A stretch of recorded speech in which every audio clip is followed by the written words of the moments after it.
Hello students, तो आज हम लोग ग्रामर्स एंड लैंग्वेजेस सीखेंगे। ठीक है, हम लोग एक्चुअली यूनिट 3 देख रहे हैं, नेचुरल लैंग्वेज प्रोसेसिंग।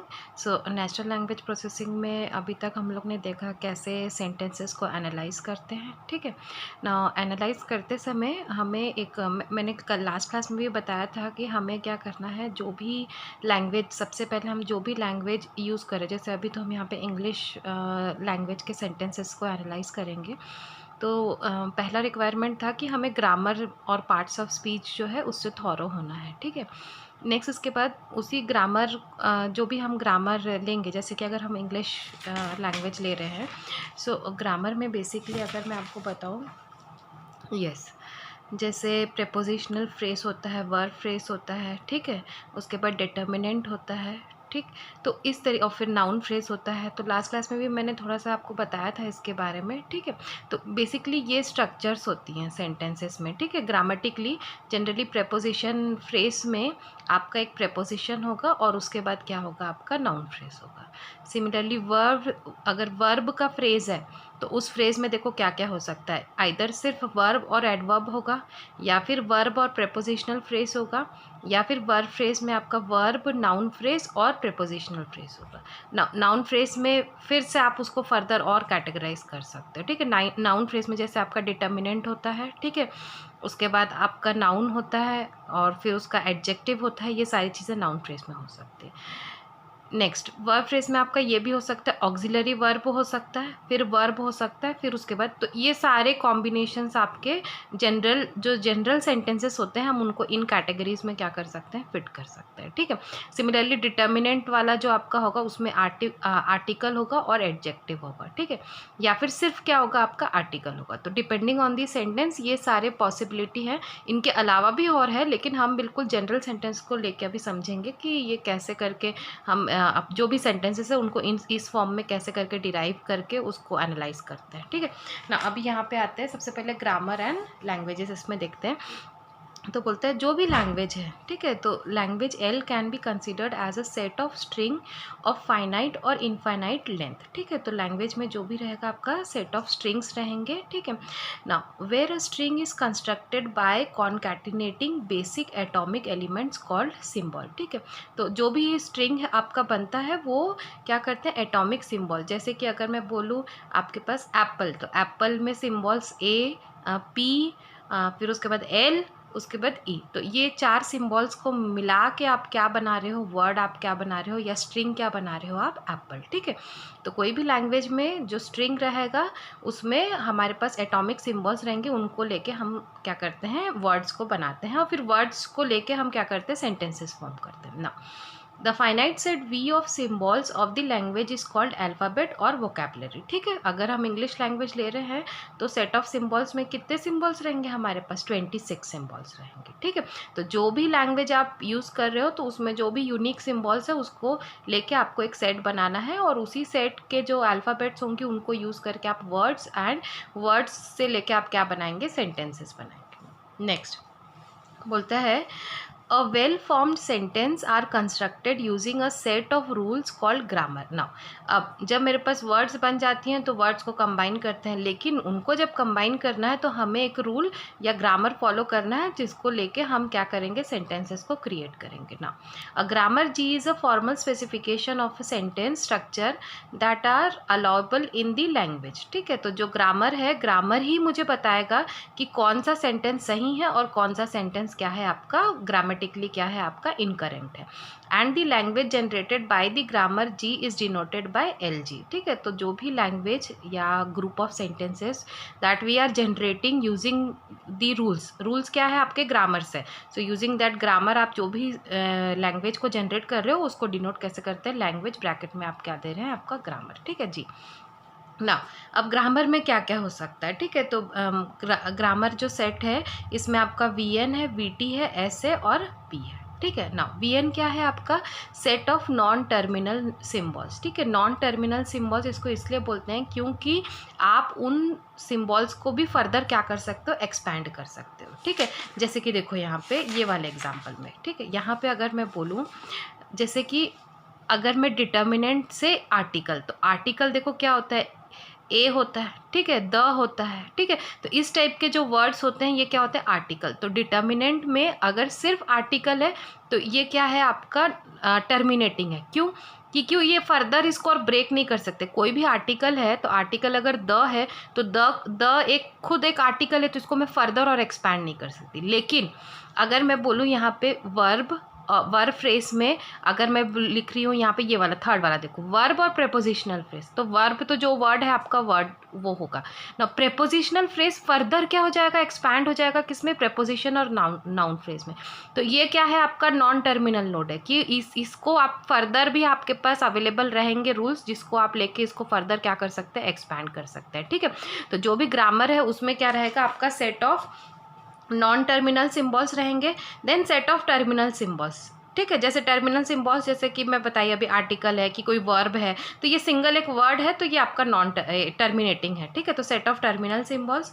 उसके बाद आपका जो एक वी है जो इनका सेट रहेगा, V N plus V T का आपका कॉम्बी यूनियन करके आप इसको एक सेट बनाओगे, ठीक है ना। नेक्स्ट उसके बाद बोलता है we T can be further decomposed, ठीक है। तो फर्दर इसको डिकम्पोज कर सकते हैं किसमें, एडजेक्टिव में, नाउन में, वर्ब में, ठीक है। अभी वही वाला एग्जाम्पल है, उसी को ही रिफर करके हम आगे इसको और समझेंगे, ठीक है। नेक्स्ट फिर क्या बोलता है, वी एन जो है आपका non terminal that can be decompose, ठीक है ना। जनरल प्रोडक्शन रूल, ठीक है। अब जो जनरल प्रोडक्शन रूल है उसका फॉर्मेट देखो क्या रहेगा, बोलता है जो भी प्रोडक्शन रूल है उसका format X Y Z tends to X W Z, where X Y Z W all belonging to this V. V में क्या होता है आपका, वी में आपका terminal as well as non terminal nodes दोनों रहते हैं। टर्मिनल वो जिसको आगे एक्सपैंड नहीं कर सकते, नॉन टर्मिनल वो जिसको आगे आप एक्सपैंड और कर सकते हो, ठीक है। तो ये दोनों का सेट क्या रहेगा, वी। और यहाँ पे जब भी रूल बनाओगे लेफ्ट हैंड साइड में और राइट हैंड साइड में, तो ये कॉम्बिनेशन रहेगा वी एन और किसका, आपका वी टी का, ठीक है। तो ये इस तरीके से हम क्या करते हैं, ग्रामर को डिफाइन करते हैं, ठीक है। तो सिंपल इसको अगर हम बोलना चाहें तो ग्रामर में क्या रहता है, आपके सिम्बॉल्स रहते हैं, सिम्बॉल से वर्ड क्रिएट करते हो, वर्ड्स को कंबाइन करते हो with the help of rule, and that rule is called what, grammar. और ग्रामर और जो लैंग्वेज है, लैंग्वेज जो है हम डिफाइन करते हैं उसके ग्रामर से। ग्रामर में आपके terminal as well as non terminal nodes रहते हैं, ठीक है। एस जो रहता है ना ये आपका इनिशियल रहता है, पी जो है आपका प्रोडक्शन रूल रहता है, ठीक है। प्रोडक्शन रूल वही जो जैसे ये आपको यहाँ पे दिख रहा है, ये एक प्रोडक्शन रूल है, ठीक है, ये एक प्रोडक्शन रूल है। तो इसमें ये सारी टर्मिनल नोड्स कौन से रहेंगे, नॉन टर्मिनल नोड्स कौन से रहेंगे, स्टार्ट कहाँ से करोगे, और प्रोडक्शन रूल क्या क्या रहेंगे, ये सारा एक डिफाइन करेगा एक ग्रामर को, ठीक है। ग्रामर को आपको डिफाइन करने के लिए ये सारी चीज़ें आपको चाहिए, ठीक है। नेक्स्ट अब इसके बाद देखते हैं, यस।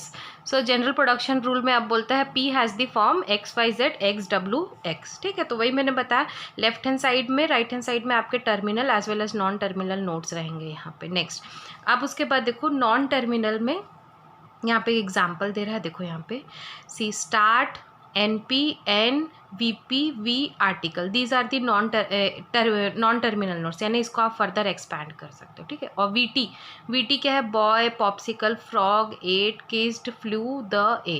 तो ये सारे वर्ड्स हैं, इनको फर्दर आप एक्सपैंड नहीं कर सकते, तो ये कैसे नोट्स में आएंगे, टर्मिनल, ठीक है। जब भी कोई सेंटेंस दिया रहता है ना, तो उस सेंटेंस में जितने यूनिक वर्ड्स होते हैं उसको हम किस में डालते हैं, टर्मिनल नोड। नाउ ये वर्ड्स किसी ग्रामर को फॉलो करते हैं, यस। तो ग्रामर को फॉलो करते हैं, इसलिए नाउन फ्रेज, अगर उसमें वर्ब है तो वर्ब फ्रेज, ठीक है। अगर उसमें आर्टिकल है तो आर्टिकल। तो ये सारी चीज़ें फिर आपको एक टर्मिनल सेट में क्या करनी पड़ेगी, इंक्लूड। इन दोनों को मिला के आप क्या कर सकते हैं, किसी भी सेंटेंस को चेक कर सकते हैं कि वो ग्रामेटिकली सही है कि नहीं, ठीक है। जैसे कि देखो यहाँ पे अगर मैं बोलती हूँ, यहाँ पे एक सेंटेंस है, देखो यहाँ पे ये the boy at a popsicle. अब मुझे ये चेक करना है क्या ये सेंटेंस ग्रामेटिकली सही है कि नहीं है, ठीक है ना। तो अब हम क्या करेंगे, ये जितने वर्ड्स है इनको हम देखेंगे, ठीक है ना। देखो हम स्टार्ट कर रहे हैं यहाँ पे नाउन फ्रेज और वर्ब फ्रेज से, ठीक है। क्योंकि देखो यहाँ पे मेरे पास रूल्स गिवन है, ये मेरे प्रोडक्शन में ये रूल्स गिवन है कि स्टार्ट किससे करोगे, नाउन फ्रेज और वर्ब फ्रेज से। तो मैंने स्टार्ट किया नाउन फ्रेज और वर्ब फ्रेज ना। नाउन फ्रेज में फर्दर है आर्टिकल एंड नाउन, तो मैंने नाउन फ्रेज की जगह आर्टिकल एंड नाउन देखो इसलिए लिखा है क्योंकि यहाँ पे पहला वर्ड क्या है, द आर्टिकल है और बॉय क्या है आपका, नाउन है, ठीक है। तो article and noun. Next step, article की जगह पे द लिख दी, और नेक्स्ट स्टेप में एन की नाउन की जगह क्या लिख ली, बॉय लिख दी। नाउ अब इसके बाद अब यहाँ पे क्या है आपका वर्ब फ्रेज। अब वर्ब फ्रेज में देखो यहाँ पे क्या दिया, वर्ब फ्रेज एक ही है और इसमें क्या दिया, वर्ब और नाउन फ्रेज, तो verb and noun phrase. Now अब वर्ब देखेंगे यहाँ पे 8, वर्ब देखो क्या है आपका 8, तो इसमें से मैं ले लेके इसमें अरेंज करते जा रही हूँ और फिर चेक कर रही हूँ कि मेरा सेंटेंस करेक्ट है कि नहीं है ग्रामेटिक, तो 8 भी डाल दिया, ठीक है। फिर आर्टिकल और उसके बाद नाउन। नाउ आर्टिकल में द, अब आर्टिकल में देखो द है, यस, तो आर्टिकल में आपका है, सॉरी यहाँ पे कर दिया हमने सब्स्टिट्यूट, ठीक है। और लास्ट में क्या है आपका नाउन। नाउन देखो और पॉप्सिकल, यस, नाउन में यहाँ क्या है पॉप्सिकल, तो मैंने सब्स्टिट्यूट कर दिया। तो बेस्ड ऑन दिस मैं बोल रही हूँ कि ये सेंटेंस ग्रामेटिकली क्या है आपका करेक्ट, ठीक है। तो इस तरीके से हम क्या करते हैं, सेंटेंस को चेक करते हैं। ये एकदम जनरल मेथड है जिसमें हम कोई भी गिवन सेंटेंस है तो ये हम क्या करेंगे, जो मेरे पास गिवन इन्फॉर्मेशन है या ग्रामर है उसमें उसको यूज़ करके मैं चेक करती हूँ कि ये सेंटेंस ग्रामेटिकली करेक्ट है कि नहीं। Similarly the frog kissed a boy, इस सेंटेंस को भी लेके मैं क्या कर सकती हूँ, उसको आगे बना सकती हूँ, ठीक है। जैसे कि अगर मैं बोलूँ the frog kissed a boy, अब मुझे इसको चेक करना है, तो देखो मैं इसको कैसे करूँगी ना। सबसे पहले मैं स्टार्ट करूँगी, क्योंकि स्टार्ट मुझे करना है नाउन फ्रेज और वर्ब फ्रेज से, तो मैं स्टार्ट कर रही हूँ, स्टार्ट नाउन फ्रेज और वर्ब फ्रेज, ठीक है। ना अब नाउन फ्रेज में नेक्स्ट अगर हम देखेंगे, सी हमको क्या प्रूव करना है, द बॉय द बॉय नहीं, frog kissed the boy, the frog kissed the boy, okay. ये मुझे प्रूफ करना है कि ये सेंटेंस ग्रामेटिकली करेक्ट है कि नहीं। तो मैं स्टार्ट करूँगी नाउन फ्रेज और वर्ब फ्रेज से। तो नाउन फ्रेज में देखो अब क्या, आर्टिकल और एन, तो मैं आर्टिकल और एन लूँगी क्योंकि यहाँ पे पहला आर्टिकल है और दूसरा क्या है, नाउन है। तो अब नेक्स्ट स्टेप में मैं अभी इसको लूँगी आर्टिकल और नाउन, और वर्ब फ्रेज तो आपका दिया हुआ, ठीक है। नेक्स्ट अब आर्टिकल में मैं किसको सब्स्टिट्यूट करूँगी, द को, तो द, ठीक है। और नाउन, हर स्टेप में एक एक ही ऑपरेशन करना है। नेक्स्ट नाउन में अब देखो यहाँ पे आर्टिकल में द था तो मैंने द को रिप्लेस किया। नाउन में अब मुझे यहाँ पे क्या चाहिए, फ्रॉग चाहिए, तो मैं यहाँ पे फ्रॉग है तो द फ्रॉग, और यहाँ पे वर्ब फ्रेज। वर्ब फ्रेज में देखो आपके पास क्या है, किस्ड दी बॉय, तो पहला है वर्ब है, फिर आर्टिकल और फिर नाउन।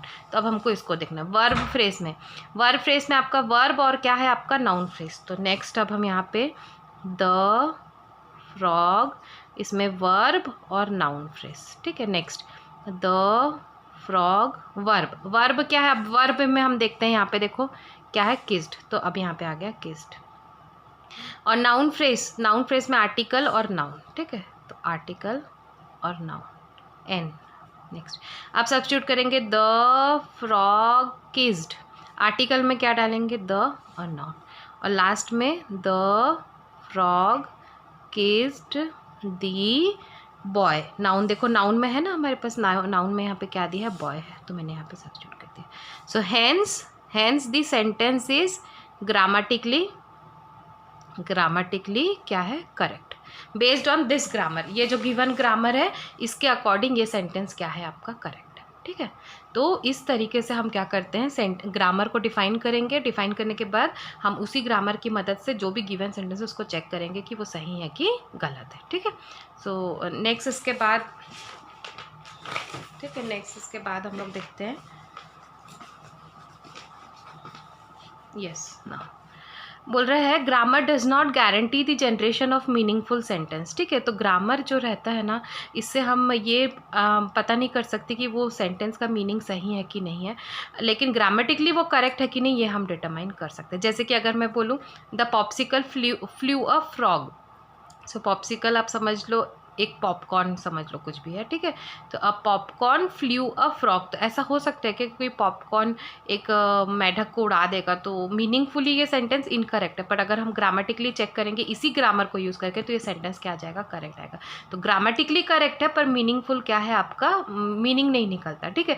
तो इस वाले मेथड में ये प्रॉब्लम है कि ग्रामेटिकली हम सिर्फ सेंटेंस को चेक करते हैं, उसका मीनिंग सही है कि नहीं उसको हम नहीं कर सकते आसानी से चेक, ठीक है। फिर नेक्स्ट क्लास में हम लोग फिर चॉम्स्की देखेंगे, ठीक है। अभी के लिए आज इतना ही।